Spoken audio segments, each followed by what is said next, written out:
Hey, this is Mad Movie Mark of the Mad Movie Mark Movie Review. Thank you for joining me as I review the 2020 comedy drama Golden Arm. But in the long run, it's awesome. But right now, it's going to be awful. Hey, well, let's not get too far ahead of ourselves here. I will be the judge of that. I thought Golden Arm was just okay, if I'm going to be perfectly honest. It has its funny moments, it has its cheesy moments, and it has its just really bad moments. And it's just okay of a movie. The main characters are Mary Holland, who plays Melanie, and Betsy Sodaro, who plays Danny. Now, I thought Betsy Sodaro was pretty funny. She has a lot of really good one-liners in this movie. She does a very good job of acting. She is definitely can hold her own as a comedy actress. And then you have Mary Holland, who is the straight-faced person in this movie, who doesn't necessarily deliver the funny one-liners, but is there to kind of play off of Danny. I thought she did an okay job, but I really felt like they were trying to go for a Kristen Wiig and Melissa McCarthy vibe with this movie. I really felt like they were trying to be the two characters from Bridesmaids, and it wasn't happening. They're just they don't have that kind of chemistry together. The writing definitely is not going to match up to Bridesmaids. The writing in this movie is actually really bad, and I felt like that's what they were going for, but they did not achieve it in any way, shape, or form. This movie also really struggles in the beginning and in the middle and at the end. The middle of the movie is really her training to do this arm wrestling competition, and I felt it was a lot like Rocky, but trying to throw in some funny bits. Almost every movie with training now, I feel like that's a comedy, tries to parody Rocky, and it's done so many times it just doesn't work for me anymore. It's just not that great.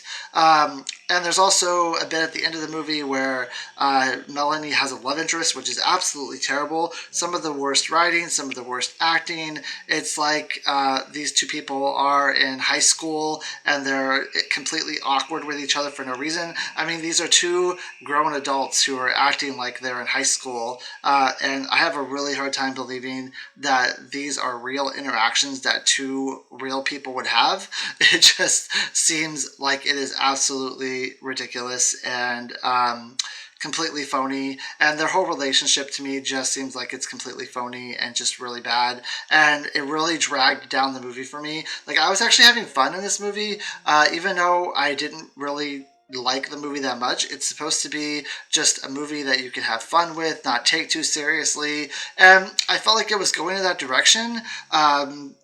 Betsy Sodaro is funny enough to where you can sit back and have fun with this movie and enjoy it a little bit, even though it does, especially at the end, it is basically just a Karate Kid remake, the ending of this movie, but it's good enough to where you can have fun with it. And then she has this love interest, this locker room love interest meeting thing, and it just falls completely apart at that point. It wasn't worth it. It didn't need to happen. It was completely out of nowhere. Now, at the beginning of the movie, they explain to you that she is getting divorced. Melanie's character is getting divorced, and it just recently happened. But then by the time the end of the movie comes, there's so much that happens with this arm wrestling match, and you're completely interested in her as an arm wrestler, and you're interested in her as trying to bust out of this protective shell that she's in, that I actually completely forgot that she was getting divorced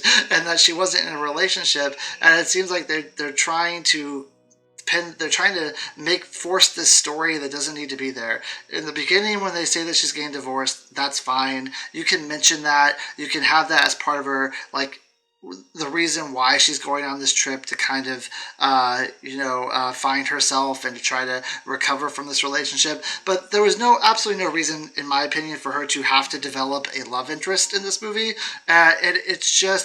It's not believable. It's terrible. Their chemistry together is non-existent, and I really, really hate it.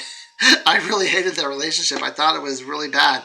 But then at the end of the movie, Well, let me go into. I haven't even done a synopsis of this movie yet. First of all, this movie has a 100% fresh rating from the critics on Rotten Tomatoes and an 80% fresh rating from the audience. I'm currently reviewing every movie that has a 100% fresh rating from the critics in chronological order, and once I've reviewed them all, I will rank them from worst to best. Now, this movie follows Melanie and Danny. Danny is an arm wrestler. Melanie is someone who owns a bakery slash bread shop, and Danny, in the beginning of the movie, she's fighting the Bone Crusher, I believe is what her name is, and it's not like a competition. They're just at a bar and they're arm wrestling each other, and the Bone Crusher like hurts Danny, like breaks her arm or something. And Danny decides that she wants to get revenge, but she can't arm wrestle, so she's going to try to con her friend from high school named Melanie into arm wrestling. Now, Melanie is someone who owns a bakery who is getting divorced. She has not been, as far as I can tell, she hasn't been training to be an arm wrestler. She hasn't been keeping up any type of conditioning. She just used to arm wrestle. She arm wrestled on the side in college with Danny, against Danny, and she beat Danny a couple times, so Danny thinks that she has this golden arm, which means that she looks like she's docile, but she is really a fierce fighter who can win any arm wrestling match that she puts her mind to. So Danny ends up conning her into going into an arm wrestling tournament, and she does this by telling Melanie that they're going to be driving this long haul truck and they're going to deliver a shipment and make all this money, and if Melanie goes with her, then she will split the money with her. Now, Melanie has incentive to do this because she just wants to get out and she wants to get away from the world for a while, so she agrees to do this. And then, like halfway through this trip, Danny breaks it to her that there actually is no long haul trip, that they're actually going to train to be to make Melanie an arm wrestler. So they end up doing this training with this former arm wrestler who won 8 titles. In real life, she is also an arm wrestler who won numerous titles. And they basically do the whole like Rocky training stuff, and they try to put their own comedy in it. It's funny here and there, but it's not anything to write home about. It's not anything that spectacular. She ends up training, and she ends up like, it's kind of a coming of age, finding who she really is, and she develops the strength and the courage she needs to go do this arm wrestling tournament.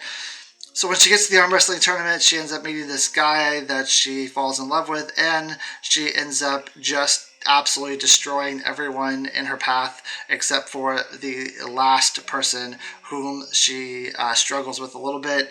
I'm not going to go into too much detail in case you want to watch this movie for the last fight, but if you've seen The Karate Kid, then you pretty much know how this movie ends. It's exactly the same all the way up into facing an injury and having to have a doctor look at you and then coming out and, trying to fight even with your injury. It's all the same. There's really, it's probably, if you watch Karate Kid, it might actually be frame for frame almost the same exact movie, the same exact ending.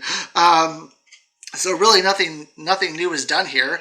I don't know if what kind of response the ending is supposed to elicit, if it's supposed to be a shocked response, if you're supposed to be over the moon excited for what she's able to accomplish, if you're supposed to feel happy for her. I don't know. I felt it was nice that she won, but I would have rather her won in a more unique fashion than what actually happened, because it was lazy. Like, the whole writing was lazy at the end of this movie. Like, you need to come up with an ending yourself. You can't just steal endings from other movies. But I could go on about that all day, and how much I hated it and thought that the ending was a complete waste of time. So in this movie, I think from the very beginning, once you realize she is going to be in an arm wrestling tournament, you can pretty much assume how the movie is going to end. You can assume how all the bouts throughout the movie are going to end. She is clearly going to climb the ladder. She's clearly going to beat all these people. There's really no tension. There's no sense of earnest in this movie. There's, you never worry about her really until the final arm wrestling match. And then, I think you can kind of assume how it's going to end, even though they throw a curveball at you at the end. I still wasn't too worried about her and how she was going to triumph against this bone crusher towards the end of the movie. And I really, I really don't like movies where I can guess half of what's going to happen. And her relationship with the guy was completely, I mean, textbook. There's nothing new going on here. There's nothing out of left field. There's nothing that they provided that was unique to this relationship as far as the movie goes. Same with the ending. Same with a lot of the filler. I mean, it's okay. It's just a copy of other movies thrown together. A lot of other sports movies. You have Rocky thrown in there. You have maybe even a little bit of The Natural thrown in there. You have The Karate Kid. It's just a lot of different sports movies thrown in together, and they said, like, let's try to come up with a let's highlight a bunch of stuff we like from these other movies and come up with a script and get it out. Let's cut and prints. Let's get it out there. And it was just okay. All the praise I have for this movie is basically for the acting of Betsy Sodaro, and even, I mean, she's good, she's funny. I could see her being in a lot of other movies. I could see her as like an up and coming. I don't know if she's in anything, so when I say up and coming actress, I don't know if that's correct or if she's like an actress who has actually made it and is in a lot of things. I don't think I've seen her in anything else, but I could see her as like getting these type of roles.